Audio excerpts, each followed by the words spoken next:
Yeah, the race and the legs will decide. I mean, it's our advantage that we have a couple of guys, more than two actually. We have Fuglsang also up there in the classement, and ultimately that should give us an advantage.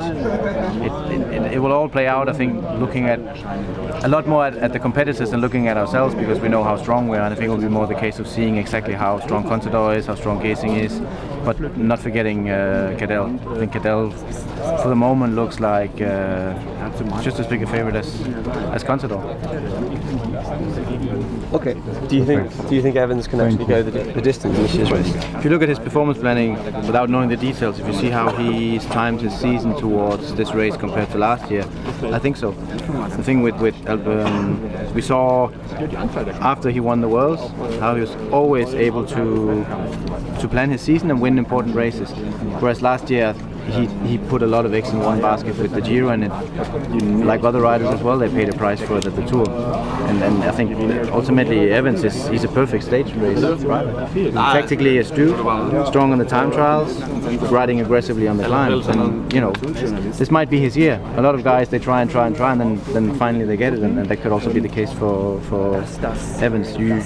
I would not underestimate him 1 second. I think that would be a big mistake. Contador has to go on the offensive and make up time. But how will that play out with using Fuglsang? I mean, potentially you could push him into a break and tire out Contador's team and making him work. Is that a tactic that you've thought about?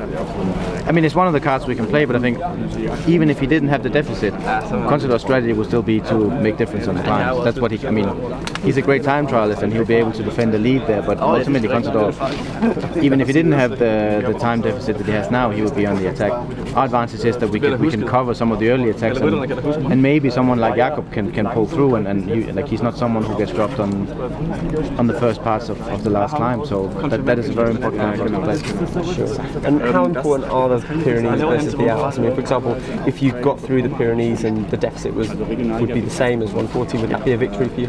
Yeah, but I cannot imagine that. I'm finding that very hard. I'm finding it hard to imagine. And also, the Alps if you look at the sheer amount of climbing, are harder, but they're harder because they're after the Pyrenees. The accumulation of fatigue is extremely important in this race, so it will be a question also of who's maybe a little bit less tired after the Pyrenees. So it's not two isolated parts, because once you're at the Alps, you have the Pyrenees in your legs.